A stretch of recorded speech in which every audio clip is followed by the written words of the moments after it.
Apa itu dropship? Apa saja keuntungan dropship? Apa modal untuk menjadi dropshipper? Wah, banyak ya. Oke, langsung aja kita bahas.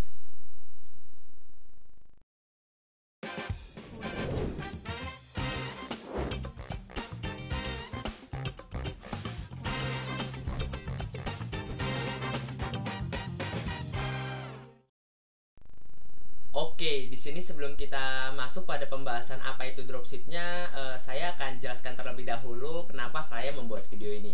Nah, di beberapa minggu atau bulan yang lalu banyak banget yang nanya ke saya pribadi, khususnya di IG dan di eksklusif community saya. Oh iya, untuk kalian yang mau masuk ke eksklusif community, kalian bisa langsung klik untuk linknya di deskripsi ya teman-teman. Di sana saya sudah menyiapkan untuk materi-materi yang membuat kalian pecah telur di marketplace, dan di sana saya sudah banyak banget mengajarkan tentang cara berjualan di marketplace teman-teman.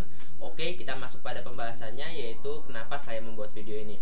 Nah, kenapa saya membuat video ini karena banyak yang nanya ke saya tentang dropship, dan udah saya saranin buat cari di Google, dan kata mereka penjelasan di Google itu terlalu formal dan bahasanya kurang mudah dimengerti. Makanya di sini saya akan gunakan bahasa kita sehari-hari dan bahasa saya mengobrol sehari-hari.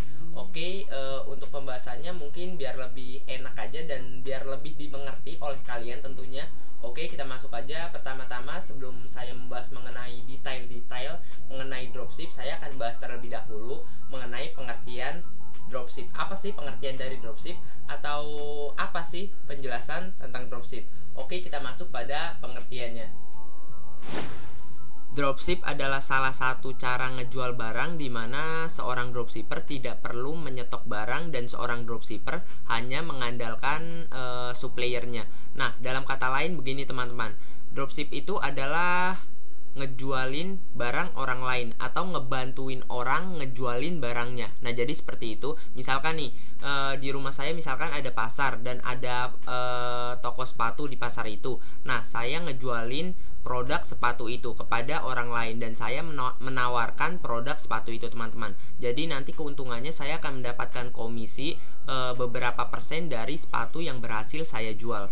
Nah, kira-kira seperti itu. Jadi simpelnya itu dropship adalah ngebantuin orang ngejual barang dan keuntungannya itu dari komisi teman-teman. Nanti untuk soal komisi atau pembagian hasil saya akan jelaskan lebih lanjut di menit selanjutnya. Jadi ya tungguin aja. Oke, udah paham ya untuk soal dropship dan pengertian dropship ini? Oke, gimana nih? Udah paham belum tentang pengertian dropship? Nah, kalau udah paham, tadi saya ngebahas sedikit mengenai supplier dan menyinggung sedikit kata-kata supplier teman-teman. Bang, supplier itu apa sih bang? Supplier adalah orang atau pabrik yang menyediakan produk teman-teman. Jadi simpelnya kayak saya ilustrasikan tadi, yang tukang sepatu itu adalah supplier. Jadi saya ilustrasikan seperti itu teman-teman. Singkatnya gini, supplier adalah orang yang ngejual barang. Udah gitu aja untuk pengertian supplier. Untuk pengertian lebih lanjutnya nanti saya akan jelaskan lah di video sebelumnya. Pokoknya yang penting di video ini kalian ngerti dulu dan minimal paham tentang dasar-dasar dropship teman-teman. Oke, selanjutnya kalau kalian udah ngerti nih tentang pengertian dropship dan kalian udah tahu mengenai dasar-dasar dropship, saya akan menjelaskan mengenai keuntungan apa saja yang bisa kita dapatkan ketika kita melakukan dropship ini. Oke, langsung aja kita masuk pada keuntungannya. Oke sellers, di sini ada beberapa keuntungan yang saya jabarkan, tepatnya ada 8 keuntungan yang saya jabarkan di sini teman-teman. Yang pertama yaitu tidak perlu stok barang. Nah, untuk stok barang ini kan udah diurus oleh supplier, jadi kita tidak perlu stok barang teman-teman. Kita hanya fokus kepada penjualan, dan untuk urusan produksi ataukah itu masalah pengiriman atau biaya produksi lainnya itu biar supplier yang ngurus teman-teman. Jadi tugas kita hanya mencari buyer atau pembeli. Oke, selanjutnya keuntungan yang kedua ini yaitu tanpa modal teman-teman. Sebenarnya nggak tanpa modal juga, ada beberapa yang bayar dan ada beberapa yang tanpa modal. Jadi untuk keuntungan kedua ini kurang tepat ya teman-teman. Tepatnya itu adalah modalnya sedikit. untuk keuntungan keduanya. Oke, kita beralih pada keuntungan yang ketiga. Keuntungan ketiga, tanpa resiko barang kadaluarsa karena kita nggak ngurus produksinya. Dan yang keempat, tidak perlu biaya packing, udah diurus dan ditanggung oleh supplier untuk biaya packingnya. Yang kelima, tanpa minimum order. Yang keenam, tidak terikat waktu kerja karena jam kerjanya fleksibel teman-teman. Oke, yang ketujuh adalah dapat diskon harga dari suppliernya. Dan untuk diskon harga ini sebenarnya nggak semua supplier ya teman-teman, tetapi ada beberapa supplier yang menerapkan keuntungan ketujuh ini, yaitu dapat diskon. Ada beberapa supplier yang tidak dan ada beberapa yang iya. Nah, untuk teman-teman yang ingin mendapatkan rekomendasi supplier yang dapat diskon juga, teman-teman bisa lihat nih untuk rekomendasinya di pojok kanan atas, karena di sana saya sudah banyak sekali membahas mengenai supplier, maupun itu di kategori barang bayi, barang fashion, barang celana jeans, baju atau apapun itu. Pokoknya saya sudah banyak banget untuk ngerekomendasiin supplier di sana.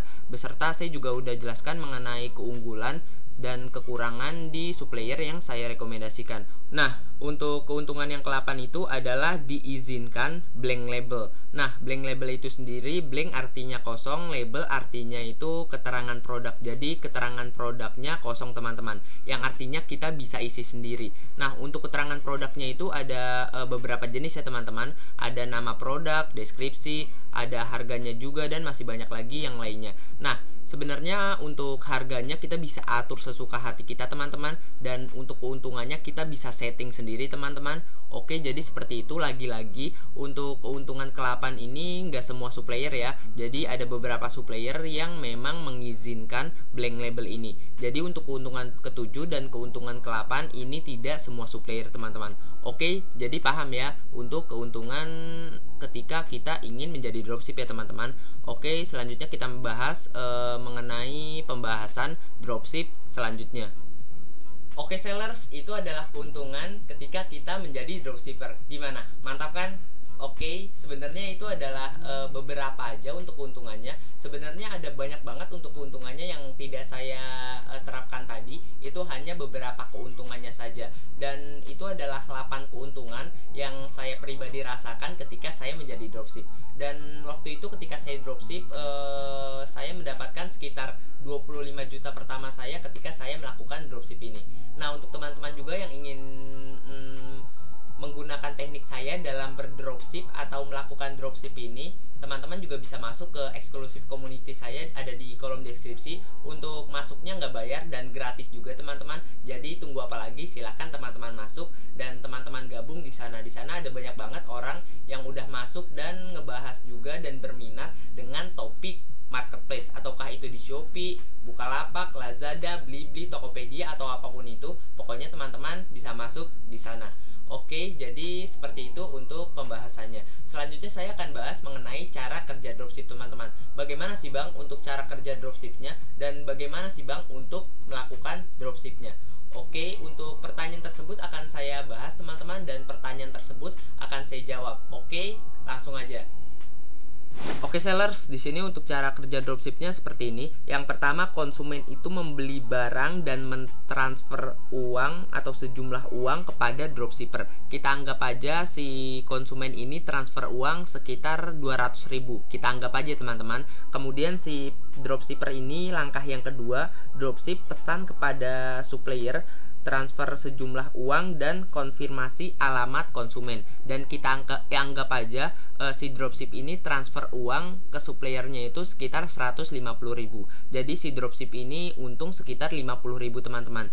Dan ketika si konsumen ini yang di langkah pertama nih, dia itu ngirim atau memberitahu informasi alamat kepada dropshipnya. Kemudian si dropshippernya ini kan tahu untuk alamat pembelinya, dan alamat pembelinya ini dikirim lagi ke supplier. Jadi suppliernya juga tahu untuk alamatnya. Oke, kemudian lanjut nih untuk langkah yang ketiga. Untuk langkah yang ketiga, supplier menyiapkan pesanan supplier untuk dikirim ke alamat konsumen. Nah, karena si supplier udah tahu alamatnya, makanya di sini dia menyiapkan barangnya dan mengirimnya kepada alamat yang sudah diberikan kepada suppliernya. Tadi kan si dropship kan udah ngirimin tuh alamatnya. Kemudian si supplier ketika udah tahu alamatnya, langsung aja supplier kirimkan barangnya dan mengatasnamakan alamat tersebut yang udah dikirim oleh dropshipnya.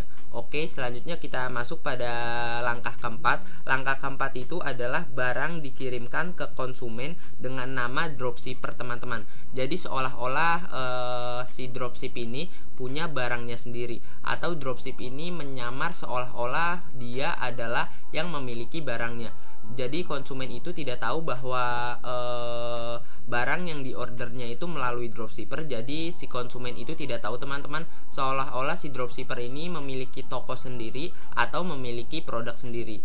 Jadi seperti itu sellers. Untuk sistem dropshipnya gampang banget kan, cuma ada 4 langkah doang. Oke sellers, jadi itu adalah cara kerja dari dropship. Nah, kalau kalian udah ngerti nih mengenai dasar-dasar tentang dropship, mengenai pengertiannya, cara kerja, keuntungan, dan lain-lain yang sudah saya jelaskan tadi, selanjutnya saya akan jelaskan mengenai pembagian hasilnya. Bagaimana sih Bang untuk pembagian hasil, atau bagaimana sih Bang untuk keuntungan dari dropship? Oke, untuk keuntungan dropship di sini saya akan jelaskan, dan ada 2 jenis keuntungan yang akan saya jelaskan. Langsung aja. Nah, untuk pembagian hasilnya atau sistem pembagian hasilnya di sini ada 2, teman-teman. Yang pertama adalah tidak ditentukan oleh supplier. Jadi kita bisa bebas untuk menyeting keuntungan kita. Ketika kita menjual barang, kita bisa setting harga jual sesuka hati kita. Maukah itu 100.000, 1 juta bahkan, atau berapapun itu, pokoknya kita bebas menentukan harga atau menentukan keuntungan kita. Oke, jadi itu adalah sistem atau pembagian hasil yang pertama, teman-teman. Untuk pembagian hasil yang kedua tentunya adalah ditentukan oleh supplier. Nah, kalau pendapatan kita atau keuntungan kita ditentukan oleh supplier, kita tidak boleh melanggar ketentuan tersebut atau tidak boleh melanggar harga yang sudah ditentukan oleh suppliernya. Ketika kita daftar sebagai partner bisnis kepada sebuah supplier, nanti ada ketentuannya, teman-teman. Kalau teman-teman setuju, teman-teman bisa gabung langsung. Tetapi kalau teman-teman tidak setuju dengan pembagian hasil yang ditentukan, teman-teman bisa cari untuk supplier lain. Nah, untuk pembagian hasil yang ditentukan ini untuk setiap supplier beda-beda ya. Ada yang sekitar 30% keuntungannya, 40%, 50%, atau bahkan ada yang di atas 50%, teman-teman. Nah, jadi seperti itu untuk pembagian hasilnya. Menurut teman-teman, mana yang lebih menguntungkan untuk pembagian hasilnya? Yang ditentukan oleh supplier atau yang tidak ditentukan oleh supplier? Oke, teman-teman bisa jawab ya untuk pertanyaan tersebut di kolom komen. Oh iya teman-teman, untuk teman-teman yang ingin merekomendasikan konten saya selanjutnya, atau teman-teman ada masalah seputar marketplace, kalian juga bisa ketik untuk masalah kalian di kolom komentar. Nanti saya akan bantu jawab melalui video atau melalui ketikan langsung berupa balasan. Oke, jadi sekian dulu untuk video kali ini. Saya Ahmad Hidayat. Terima kasih.